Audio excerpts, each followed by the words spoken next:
Hey everyone, so if you know me and my channel, I only really do traditional art, so I really don't experiment with digital, and I think I experimented with it once back in high school, and I was like the illustrator for our school magazine, but that was the extent of it.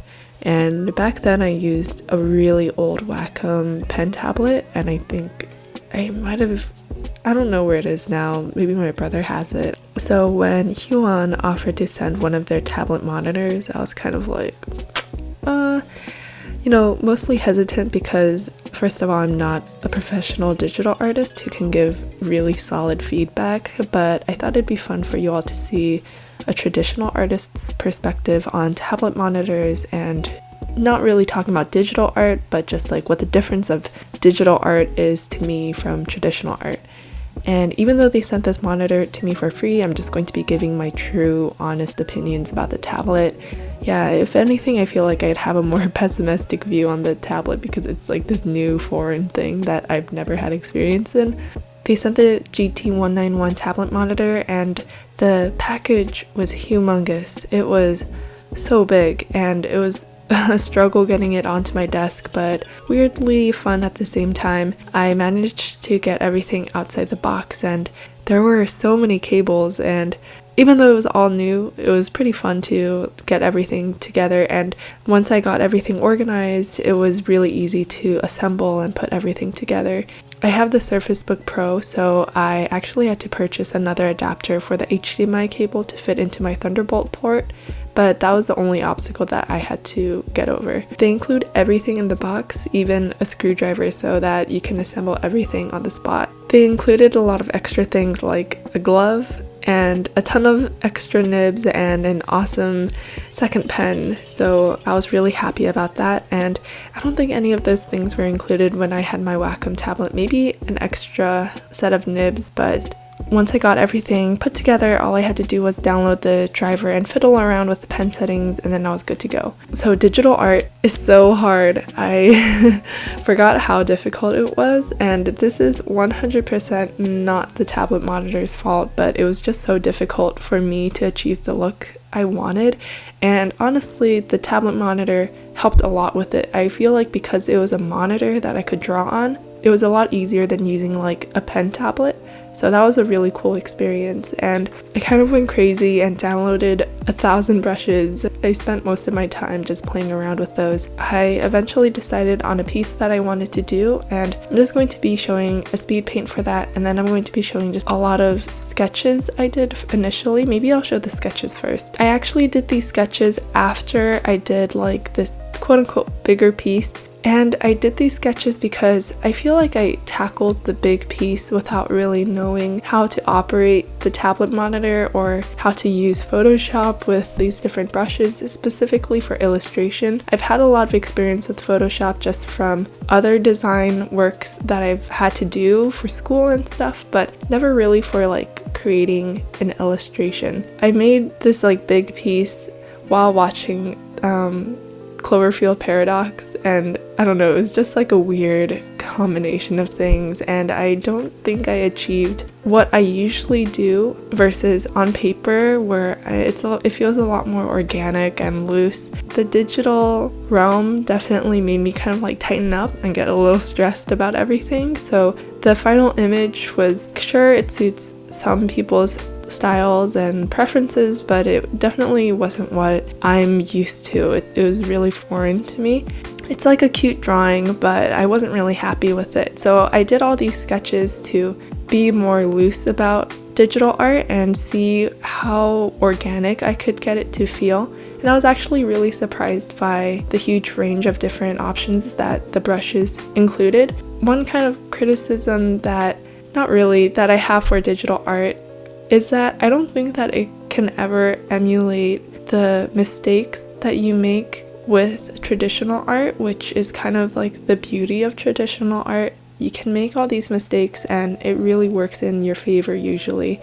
But with digital art, I feel like everything is just like so pristine, and it's really easy to not make mistakes and to have everything perfect. Honestly, it kind of loses to me, just for my art and how I was going about doing it, to me it just felt like I was losing a little humanity. I don't know if that makes sense. And this is not trashing digital artists. I've seen digital artists who are freaking amazing and like do incredible things with their work, but just for me, just transferring over to digital art from traditional, it was really weird, and I just got that kind of feeling initially. Maybe if I play around with it more, then I'll have a different opinion. That was my initial take on what digital art felt like. For example, I played around with the watercolor brushes on Photoshop and I absolutely hated them. They were just, I don't know, like they just don't really mimic watercolors, and they don't capture the flow of movement of water. So it was just really frustrating to kind of work with it, so I ended up just not using them at all. One brush that I really liked using was the oil pastel brushes. They were really fun, and I feel like they really emulated oil pastels on paper, which was really impressive to see, and it was a lot of fun working with that. Same goes for crayons or like pencil or ink. Those were really fun to work with. I think it's just kind of like the wet mediums and maybe like oil painting. I don't know. There are just certain brushes that don't have the quality there yet, and I'm sure in the future it is achievable, but for now, when I was playing around with the brushes, not so much. But yeah, back to the monitor itself. It's really great. I feel like it was a lot easier to sketch and draw than if I had used a pen tablet, and I feel like it was a lot of fun just sketching out ideas I had in Photoshop, because I could always just Control Z everything if I hated it or if I made a mistake. The pen sensitivity is amazing. It was really interesting to see how responsive the screen was to what kind of line weight I wanted. It was to the point where I could really feel connected with what I was drawing instead of having the screen being a barrier, if that makes sense. The size of the monitor is huge, so it was really comfortable to draw on. I feel like I had a lot of working space, and after I drew all of this, I actually used it as a second monitor for when I was doing schoolwork or when I was editing videos, so it came in really handy for non-drawing purposes too.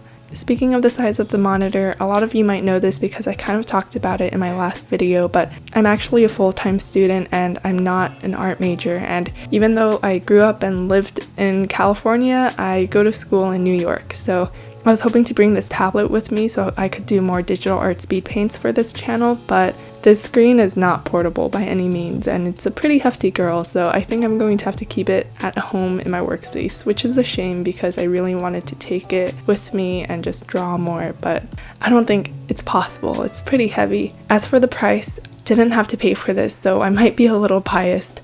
I did try to research more and just compare prices.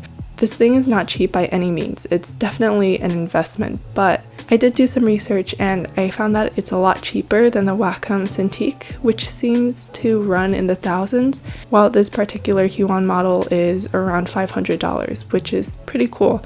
I like that Huion provided a more inexpensive alternative to the Cintiq's monopoly over tablet monitors and made it more affordable for those who are looking to buy one. And they seem like a really reliable brand. They have amazing ratings on Amazon, which is the only reference that I really used. But a lot of artists here on YouTube also use Huion monitors and have found really good things to say about it as well. And although I can't compare the two together since I've never tried the Cintiq, I've heard and watched other reviews saying that they are basically the same thing and you wouldn't be able to tell the difference of the final output when it comes to drawing on the Cintiq versus the Huion. It probably all depends on your workflow and what you're looking for, but I think the price point definitely makes the Huion a more attractive purchase.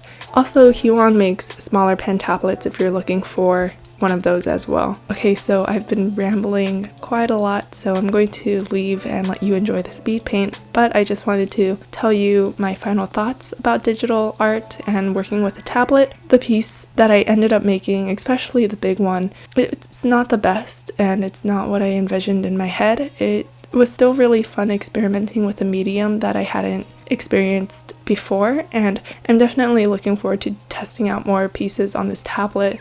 If you would like to see more digital speed paints, I'll try to get a lot in before I go back to college. Thank you again so much for watching. If you haven't already, then make sure to click the notification button to to be alerted whenever I make new videos, and follow me on Instagram because I post on there way more often than I do on YouTube, which is bad. Thank you again for watching, and I'll see you all next time. Make sure you watch the last video that I made. It's a really fun like art journal kind of thing, so you might enjoy it. So yeah, thank you so much for watching, and I'll talk to you next time.